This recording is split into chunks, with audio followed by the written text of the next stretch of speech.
Sa panahon ng isang pagsusuri sa klinika, nalaman ni Yuchen na siya ay nagdadalang tao. Binalaan siya ng kanyang doktora na kailangan niyang ihinto ang pagbibigay ng dugo dahil maaaring malagay sa panganib ang kalusugan ng kanyang anak. Matagal na siyang ginagamit ng kanyang mga ampon na magulang bilang tagapagmulan ng dugo para iligtas ang buhay ng kanyang kapatid na may sakit na si Nanju. Nang sinabi niya sa kanila ang tungkol sa kanyang pagbubuntis, pinilit nila siyang ipalaglag ito, idinahilan na hindi maaaring maghintay ang transfusion para sa kanyang kapatid. Nanindigan si Yuchen at ipinaliwanag na nagpapakita na ng mga palatandaan ng paggaling si Nanju at posibleng ipagpaliban ang transfusion hanggang sa makapanganak siya. Galit na galit ang kanyang madrasta, si Ginang Yi, at pinagbantaan siyang paalisin sa pamilya. Dahil wala siyang ibang opsyon, nagpasya siyang makipag-ugnayan kay Suchin upang ipaalam ang tungkol sa kanyang pagbubuntis. Si Suchin ay tagapagmana ng makapangyarihang grupo Gwen at nakilala sa pagiging malamig at walang puso. Gayunpaman, humingi siya ng tulong dito upang pigilan ang kanyang pamilya na pilitin siyang ipalaglag ang bata. Upang patunayan ang kanyang sinasabi, dinala siya ni Suchin sa ospital at dito nakumpirma ang lahat. Paglabas nila ng ospital, nakatanggap si Yuchen ng mensahe mula kay Nanju, pinipilit siyang bumalik. Nalantad dito na ang mismong kapatid niya ang nagplano ng patibong na naging dahilan ng gabing kasama niya ang isang hindi kilalang lalaki. Upang tigilan siya ni Nanju, nagpadala si Yuchen ng larawan, sinasabing siya ay kinasal na. Ngunit nagkamali si Nanju, hindi niya alam na ang lalaking iyon ay isang milyonaryo. Sa kabila ng lahat, nagpasya si Sushin na suportahan si Yuchen, matapos niyang maunawaan ang masalimuot na kalagayan ng kanyang pamilya at kung paano siya ginagamit ng mga ito. Sa ganitong pag-iisip, inihanda ni Suchin ang isang kasunduan bago magpakasal upang matiyak na hindi siya mapapabayaan. Nabigla si Yuchen sa mga benepisyo ng kasunduan at agad na pinirmahan ito. Ilang sandali pa, magkasama silang kumuha ng sertipiko ng kasal. Pagkatapos nito, bumalik si Yuchen sa universidad upang kunin ang kanyang mga gamit at lumipat sa bahay ni Suchin. Nakilala rito ang matalik niyang kaibigan na si Jin, na nagulat nang malamang siya ay buntis. Agad na naghinala si Jin na ang kapatid niyang si Nanju ang nasa likod ng lahat. Upang patahimikin ito, ipinakita ni Yuchen ang kanyang sertipiko ng kasal. Lubos na nagulat si Jin nang malaman na ang kanyang kaibigan ay kasal na ngayon sa isang milyonaryo. Pagdating sa bahay, ibinigay ni Sushin ang mga regalong ipinangako niya bilang bahagi ng kasunduan. Lubos na naantig si Yuchen at nangakong alagaan ng mabuti ang kanilang anak. Gayunpaman, sinabi niyang kahit kasal sila, hindi niya pipigilan si Sushin kung nais nitong hanapin ang kanyang tunay na pag-ibig. Ang mga salitang ito ay nagpakaba kay Sushin, at seryoso niyang sinabi kay Yuchen na huwag nang ulitin ang ganoong panukala dahil hinding-hindi siya makakasama ng ibang babae at palagi niyang irerespeto si Yuchen. Samantala, si Nanju, kumbinsido na matagumpay ang kanyang plano, ay hindi maikubli ang kasiyahan at ikinuwento ito sa kanyang ina. Nagalit si Ginang Yi, iniisip na nakapalaki siya ng isang oportunista. Ngunit may kakayahan si Nanju na magkunwaring biktima na nagdulot ng matinding sakit sa dibdib ng kanyang ina, dahilan upang ito ay umatras. Dito na ipakita na si Nanju at ang kanyang ama ay may tinatagong madilim na lihim, si Yuchen ang tunay na anak ni Ginang Yi. Napag-alaman na pinalitan ng ama ang mga bata noong sila'y ipinanganak upang malinlang si Ginang Yi at maangkin ang buong yaman nito. Ngayon, magkasabwat na nagbabalak ang mag-ama na alisin sa eksena si Ginang Yi at si Yuchen. Upang matiyak na maalagaan ng maayos si Yuchen, nag-hire si Sushin ng isang kasambahay para bantayan ito. Bago siya umalis, nagpaalam si Sushin kay Yuchen nang may lambing na nagdulot ng pagkalito at kaba sa kanya. Ilang sandali pa, pumunta sila sa ospital, ngunit naroon na ang mga bodyguard ni Ginang Yi na naghihintay upang kunin siya. Pumagit na ang kasambahay at upang takutin ang mga ito, tumawag siya ng pulis. Dumating si Suchin upang sunduin si Yuchen. Bagamat may bahagyang pagsisisi, humingi ng paumanhin si Yuchen sa abalang na idulot sa kanya. Sa kabila nito, sa proteksyon ni Sushin, ibinalot siya nito ng kanyang jacket upang maipadama ang seguridad. Galit sa nangyari, iniutos ni Suchin ang isang masusing investigasyon. Natuklasan niya na si Nanju ay hindi tunay na anak ni Ginang Yi. Kinabukasan, tumawag ang kaibigan ni Yuchen upang babalaan siya na huwag pumunta sa universidad dahil inaakusahan siyang isang kabit at tagawasak ng pamilya.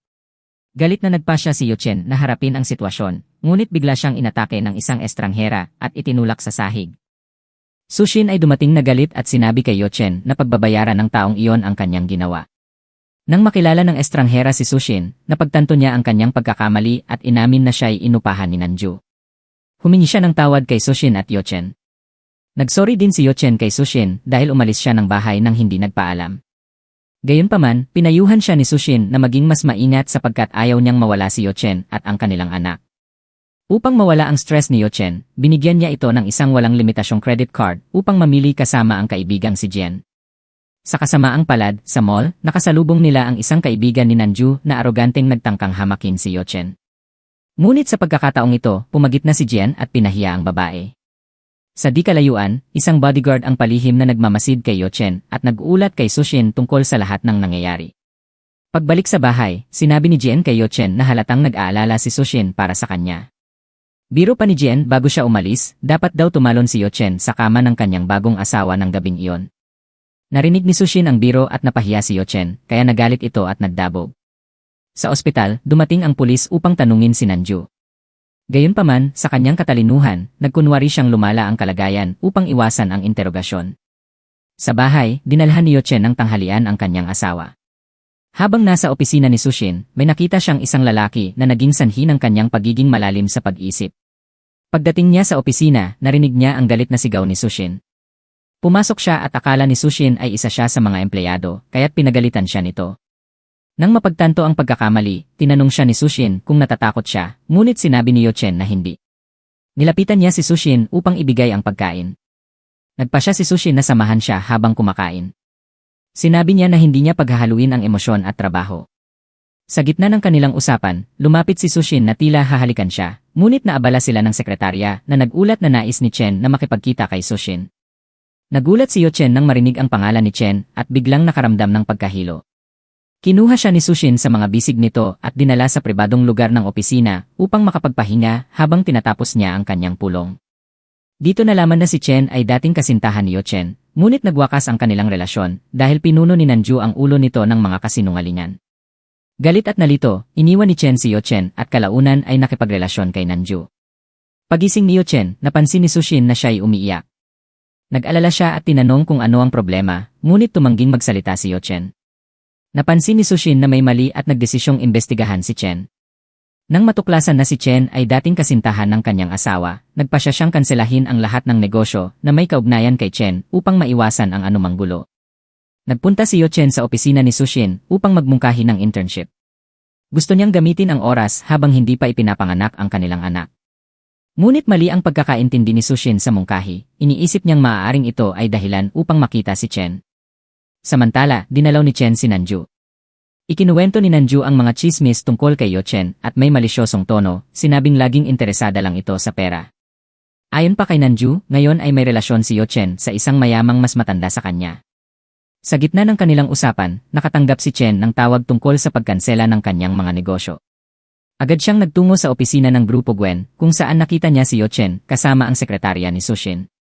Inakala niyang si Yochen ay naging kabit nito, kaya arogante niyang inalok ng pera si Yochen upang bumalik sa ospital at alagaan si Nanju. Sa galit, sinampal siya ni Yochen at sinabing wala silang anumang ugnayan. Ipinaalala niya kay Chen na mula nang piliin nito si Nanju, wala na siyang pakialam sa anumang mangyari kay Yochen. Tinawag ng sekretarya ang seguridad upang palayasin si Chen sa gusali. Labis ang kahihiyan ni Yochen sa nangyari, hindi niya alam kung paano ipapaliwanag ito kay Sushin. Ngunit si Sushin ay alam na ang lahat ng nangyari. Lumapit siya kay Yochen at sa isang romantikong paraan ay ipinakita ang kanyang suporta. Nagulat si Yochen at hindi alam kung paano tumugon. Kinagabihan, pumunta si Sushin sa isang liblib na lugar. Dito, nakatali si Chen ng mga tauhan ni Sushin. Binigyan ni Sushin si Chen ng huling babala na tigilan na ang panggugulo sa kanyang asawa. Samantala, sa ospital, naghahanap ang mga magulang ni Nanju ng paraan upang makuha si Yochen at pilitin itong ang transfusin ng dugo, ngunit hindi lamang iyon, plano rin nilang nakawin ang kanyang anak upang ibigay ito kay Nanju na hindi maaaring magkaanak. Samantala, natuklasan ni Sushin na siya ang tunay na anak ng ginang, ngunit nagpasya siyang huwag sabihin ito kaagad. Alam niya na ang balita ay maaaring magdulot ng malaking gulat at maaaring makaapekto sa kalusugan ng ginang at ng kanyang dinadala. Kaya't pinili niyang maghintay ng mas angkop na oras upang ipahayag ang katotohanan. Hindi sinasadyang nagtagpo sina Sushin at ang ginang.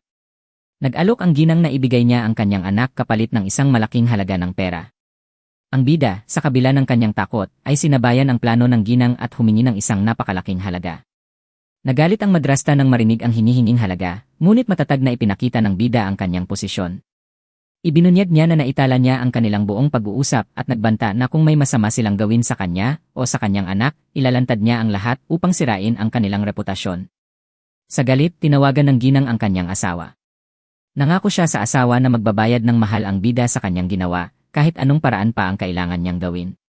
Sinabi niya sa kanyang asawa ang nangyari, at sa kanyang pagkabahala, sinabi ng asawa na para sa kanilang kaligtasan, dapat magkasama silang dalawa palagi. Mula ngayon, magsasama silang matulog. Ninerbiyos ang bida at sinubukang umiwas. Nagsinungaling siya na masama siyang matulog, at maging ang paggiling ng kanyang ngipin sa pagtulog ay maaaring makaabala. Ngunit mumiti lamang ang asawa sa kanyang mga palusot. Samantala, nagkunwaring biktima si Nanju sa harap ng kanyang ina. Sa galit ng ina, nangako siya ng buong determinasyon na gagawin niya ang lahat para maabot ang kanyang layunin. Nakakuha sila ng isang video kung saan makikita umano ang bida kasama ang totoong ama ng kanyang anak. Nang makita ito ni Sushin, napagtanto niyang isa itong panloloko upang iwanan siya ng asawa. Ngunit matatag siyang nangako na hindi niya siya iiwan. Sinabi niya na gagawin niya ang lahat upang linawin ang sitwasyon. Nahuli nila ang taong sangkot at pinilit siyang umamin ng katotohanan. Sa takot, inamin nito na binayaran siya upang siraan ang bida at wala silang relasyon. Ibinunyag din niya kung sino ang nag-utos sa kanya. Sinabi ng asawa sa bida ang lahat ng nangyari at ipinakita ang video kung saan inamin ng sangkot ang katotohanan. Naging mas kalmado ang bida, alam niyang isa lamang itong manipulasyon. Pagkatapos, nag-organisa ang asawa ng isang pagtitipon upang ipakilala ang bida bilang kanyang asawa. Nag-aalala ang bida na siya ang magiging tampulan ng tukso at nag-aalala kung paano magre-react ang asawa. Iniisip niyang baka magalit ang asawa at saktan ang mga taong tumatawa sa kanilang relasyon sapagkat alam niyang istrikto ang kanyang asawa. Habang nasa kaganapan, lihim siyang inoobserbahan ni Ruan. Nang magdesisyon itong umatake, pinigilan siya. Sa sandaling iyon, napagtanto ni Ruan na ang bida ay kasal na kay Sushin. Sa galit, inakusahan niya si Sushin ng pagsunog sa gusali ng kanyang mga magulang bilang paghihiganti sa pag-atake sa bida sa mall. Gayunpaman, sinagot ni Sushin na hindi karapat-dapat ang pamilya ni Ruan sa ganoong pagpapakahirap at iniutos na arestuhin siya. Nang mag-isa na si Ruan, pinag-isipan niya ang lahat ng nangyari at nagtaka kung maaaring sangkot na si Sushin sa sunog. Natakot siya sa maaaring parusa kapag nalaman ni Sushin na ginamit lamang siya upang makatakas mula sa kanyang masamang pamilya. Hawak ang kanyang kamay, inamin ni Sushin na sinuri niya si Ruan matapos siyang guluhin nito. Ngunit tiniyak niyang wala siyang ginawa laban dito. Ipinaliwanag niya na umaksyon siya ng ganoon dahil tinarget ng pamilya ni Ruan ang kanyang pamilya. Sa wakas, bumigay ang bida at umiyak nang malaman niyang itinuturing na siya ng asawa bilang bahagi ng kanyang pamilya. Sa malambing na tinig, sinabi ng asawa na kahit nagsimula silang bilang mga estranghero, magkakaroon na sila ng anak at umaasa siyang bigyan nila ng pagkakataon ang kanilang pagsasama. Sa huli, tinanggap ng bida ang kanyang alok. Binuhat siya ng asawa, sinasabing mula ngayon, magsasama silang matulog na nagdulot ng kaba sa kanya. Samantala, binisita ni Nanju ang kanyang kaibigan sa kulungan, si Ruan. Sa paghahangad ng paghihiganti, nagpasya si Ruan na lokohin si Nanju. Alam niyang ang mga utos nito ang nagdulot ng kapahamakan sa kanyang pamilya. Sinabi niyang, isa siyang matandang lalaki na walang gaanong mga mapagkukunan. Dumating ang ina ni Sochin upang makilala siya at, bilang isang gesture ng malugod na pagtanggap, ipinakita niya ang mga dokumento na nagpapatunay ng paglilipat ng mga ari-arian, sasakyan, at lahat ng benepisyong matatanggap niya bilang bagong membro ng pamilya. Bukod dito, ipinaalam ng ginang na nakaplano na ang engagement party nila na nagdulot ng kaba sa bida. Sinabi niya na tila masyadong mabilis ang mga nangyayari at tumingin siya kay Shin para sa suporta, ngunit nanatili itong tahimik. Gayunpaman, pumasok ang ginang at ipinaliwanag ng may katatagan na nais niyang ipakita sa mundo na ang anak na itinaboy mula sa pamilya yun ay pinahahalagahan at pinoprotektahan na ngayon ng pamilya Gwen. Idiniin niya na wala nang sinuman ang magtatangkang guluhin siya o ang kanyang anak. Makalipas ang ilang sandali, nagkita silang muli ng ginang na sinamantala ang presensya ng mga mamamahayag upang lumuhod at manikluhod, humihiling na bumalik siya upang magbigay ng dugo para kay Nanyu. Ngunit, sawang-sawa na sa mga pananakot at masamang trato, lumuhod din siya sa harap ng lahat at inakusahan ang ginang ng pagiging handang isugal ang buhay ng kanyang sanggol para lamang mailigtas ang paboritong anak. Nabigla ang lahat sa kanyang pahayag.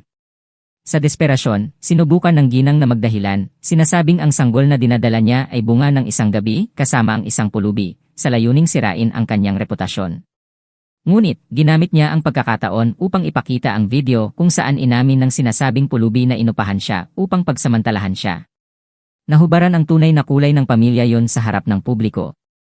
Sa mga sandaling iyon, dumating si Sushin upang suportahan ang kanyang asawa at binalaan ang ginang na lumayo sa kanila. Nang malaman ng ginang ang pagkakakilanlan ng kanyang asawa, siya ay natulala. Samantala, kinuha siya ni Sushin sa kanyang mga bisig at dinala siya. Hindi maiwasan ng bida ang masaktan, na pagtatanto na pinalaki lamang siya ng kanyang madrasta upang gamitin siya. Habang puno ng negatibong iniisip ang kanyang isip, pinakalma siya ng asawa, sinasabing siya ay kasama niya ngayon at hinding-hindi na siya iiwan mag-isa. Pagdating nila sa bahay, masayang ipinakita ng kanyang biyenan ang mga imbitasyon na inihanda para sa malaking selebrasyon. Napansin ang lungkot ng bida, malambing siyang nangako na poprotektahan at mamahalin siya na parang tunay na anak. Kalaunan, habang magkasama sila ng kanyang ina, inamin ni Sushin na natuklasan niya na si Eugene ang tunay na anak ng ginang. Sa pagtataka, tinanong ng kanyang ina kung kailan niya balak sabihin ang katotohanan, ngunit sinabi niyang natatakot siya na masaktan ang bida ng husto sa revelasyong iyon. Mas pinili niyang hintayin ang tamang pagkakataon. Tumawag si Gotchen, hinihiling na magbigay siya ng dugo para kay Nanju, sinasabing kritikal na ang kondisyon nito. Ngunit sinabi ng asawa na kasinungalingan ang lahat ng ito dahil palagi siyang sinasaktan ng pamilyang iyon. Idiniin niyang ayaw na niyang makatanggap pa ng mga tawag mula sa kanila. Nakita siya ng kanyang asawa na galit at nang tanungin kung ano ang nangyari, hiniling niya na palitan ang kanyang numero upang tuluyang maiwasan ang mga mapang-abusong tawag. Kaagad niyang iniutos na gawin ito at bilang gantimpala, binigyan niya ito ng matamis na halik. Dahan-dahan siyang inihiga ng asawa sa kama na nagdulot ng kaba sa kanya. Sa galit, hinarap ni Sushin si Gotchen at, sa pagkakataong ito, binigyan ito ng mabigat na parusa sa panggugulo sa kanyang asawa. Kinausap din niya ang ama ni Gotchen, hinihinging ipakasal ito kay Nanju agad-agad, na nagbabala na kung hindi ito mangyayari, sisirain niya ang kanilang mga negosyo. Kinabukasan, dumating ang mga imbitasyon sa kasal ayon sa itinakdang oras. Dumalo silang dalawa sa kaganapan, ngunit pansamantalang umalis si Sushin upang harapin ang ilang negosyo. Sinamantala ni Nanju ang pagkakataon, nagkunwaring mabait, at nagpasalamat sa pagdalo ng bida.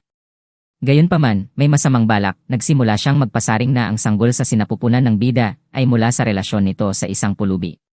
Nabahala si Gotchen at sinubukang pigilan siya, ngunit huli na ang lahat. Dumating si Sushin upang ipagtanggol ang kanyang asawa at, sa galit, inutusan ang kanyang mga tauhan na bigyan ng leksyon si Nanju. Sinubukan ni Ginang Jin na protektahan si Nanju at nagkunwari itong nawalan ng malay.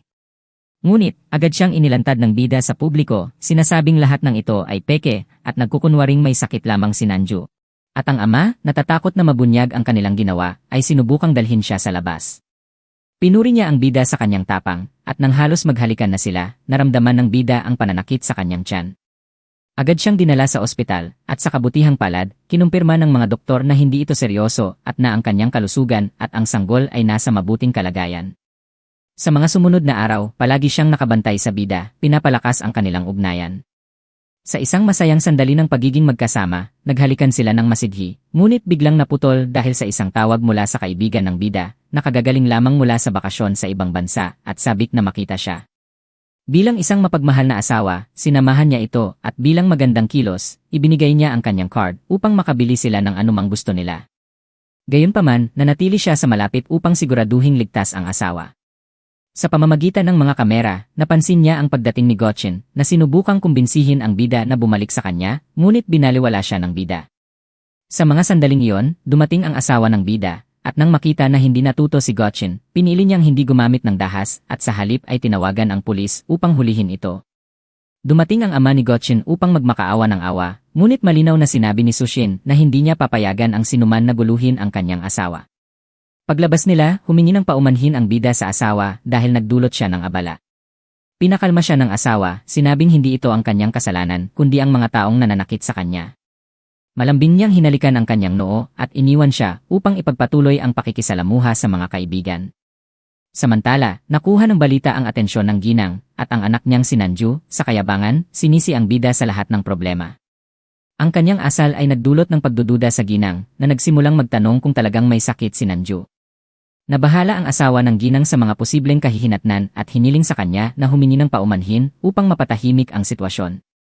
Gayunpaman, galit na tinanggihan ng ginang ang ideya at umalis ng galit. Sa bahay, ibinigay ni Sushin sa kanyang asawa ang mga dokumento na may kaugnayan kay Nanju na nagpatunay na ang kanyang sakit ay hindi naman ganoon kalala at na hindi sila kailanman naging magkatugma ng dugo. Ipinaliwanag niya na lahat ito ay isang maingat na planong panlilinlang upang manipulahin ang tiwala at simpatya ng ginang, habang tinatanggal din sila ng parehong bida at Nanju upang makuha ang yaman ng pamilya. Nagpasya silang magharap sa ginang upang subukang buksan ang kanyang isipan. Gayunpaman, sa kabila ng mga ebidensya, tumanggi itong maniwala at inisip na isa itong bitag upang ilayo siya sa kanyang anak. Nagalit siyang umalis, ngunit nanatili ang pagdududa sa kanyang isipan. Nagpasya siyang kumuha ng investigador upang alamin kung totoo ang impormasyon. Habang nagkakaroon ng hinala na may mas maraming lihim, inutusan niya itong hanapin ang mga tunay na magulang ng bida. Nakipagkita ang bida kay Nanju, nagalit na humiling na iatras niya ang reklamo laban sa kanyang asawa. Upang maglagay ng presyon, tinakot siya ni Nanju na ilalabas ang mga video ng gabing diumano'y nagkaroon siya ng relasyon. Ngunit, matalino ang bida at ginawang mukhang itinulak siya ni Nanju upang saktan ang kanyang sanggol. Lahat ng naroon ay nagsimulang mag-record ng pangyayari, at upang gawing mas kapani-paniwala ang kanyang akusasyon, nagkunwari siyang nawalan ng malay. Sa ganitong paraan, naipakita si Nanju bilang kontrabida ng pamilya. Dumating si Sushin sa ospital, labis na nag-aalala, ngunit natagpuan ang kanyang asawa na naglalaro lamang ng video games. Sa hiya, mabilis siyang nagtago sa ilalim ng kumot.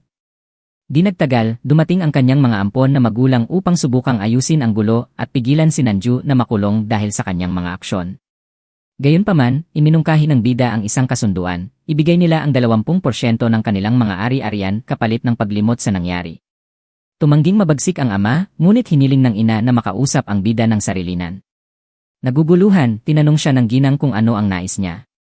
Malinaw na sinabi ng bida na ginagamit lamang siya ni Nanju, at itinanim niya ang duda tungkol sa totoong pagkatao ni Nanju bilang anak. Sinabi rin niyang hindi niya hinahangad ang anumang yaman ng pamilya Yu, ngunit kung nag-aalinlangan ang ginang, dapat niya itong patunayan. Lumabas si Nanju at sinubukang manipulahin ang kanyang ina, nagpapanggap bilang biktima. Bilang sagot, nagpasya ang ginang na subukan ang dalawa. Sinabi niyang kailangang humingi ng paumanhin si Nanju sa publiko at ibigay ang 20% ng ari-arian sa bida. Parehong galit ang asawa at anak sa mungkahi, at galit na umalis ang ginang. Dito na ibunyag na napatunayan na ng ginang na ang sakit ni Nanju ay isang kasinungalingan. Upang linawin ang lahat ng kanyang hinala, kinuha niya ang isang hibla ng buhok ni Nanju para sa YALE test. Sa kwarto, inamin ng bida sa asawa na nalaman na niyang ang ginang ay ang kanyang tunay na ina. Ipinaliwanag din niyang nauunawaan niya kung bakit hindi ito sinabi ng asawa upang hindi siya masaktan. Malambing niyang pinasalamatan ito sa kanyang proteksyon at hinalikan siya. Tinanong siya ng asawa kung ano ang gagawin niya sa impormasyon, at sinagot niya na mas pipiliin niyang panatilihin itong lihim. Samantala, tumanggi si Nanju na humingi ng paumanhin at, bilang ganti, nagpadala siya ng isang video ng kabataan ng bida kung saan sinaktan siya ng madrasta. Galit na galit ang asawa at naghanda upang kumprontahin ito, ngunit pinigilan siya ng bida, sinasabing ayaw na niyang balikan ang masakit na alaala. Dumating ang araw kung kailan ipakikilala ang bida bilang asawa ni Sushin. Ngunit dumating din si Nanju na may balak na ipakita ang video upang hiyain siya. Sa kasagsagan ng selebrasyon, sinubukan niyang makialam, ngunit pinigilan siya ng kanyang ama, ayaw na niyang magdulot ng karagdagang problema. Habang nasa ibang lugar, natanggap ng ginang ang resulta ng DNA test at nalaman niyang si Nanju ay hindi ang kanyang tunay na anak. Ang tunay niyang anak ay ang bida. Sa sakit ng katotohanan, napaiyak siya, wasak ang damdamin dahil nalinlang siya sa loob ng maraming taon at dahil sa ginawa niyang masamang pagtrato sa kanyang tunay na anak. Samantala, ang ama at si Nanju ay nararamdaman ang pagiging nalantad at nagpasya na panahon na upang tapusin ang buhay ng ginang upang makuha ang yaman nito. Ngunit naunahan sila ng ginang at tinawag ang pulisya. Ang ama at si Nanju ay naaresto para sa kanilang mga krimen. Habang nangyayari ito, isinilang na ng bida ang kanyang anak. Sa pagdating ng sanggol, napuno ng saya ang lahat. Maluha-luha, nagpasalamat ang bida kay Sushin sa pagbigay ng kaligayahan sa kanya. Sinagot siya nito ng isang pangako, na mamahalin at poprotektahan niya sila habang buhay. Natapos ang magandang kwentong ito ng pag-ibig. Salamat sa panonood. Kung bago ka dito, mag-subscribe ka na at huwag kalimutang i-activate ang mga notifikasyon. Bisitahin din ang channel dahil may iba pang mga kwento na tiyak na magugustuhan nyo. Hanggang sa muli!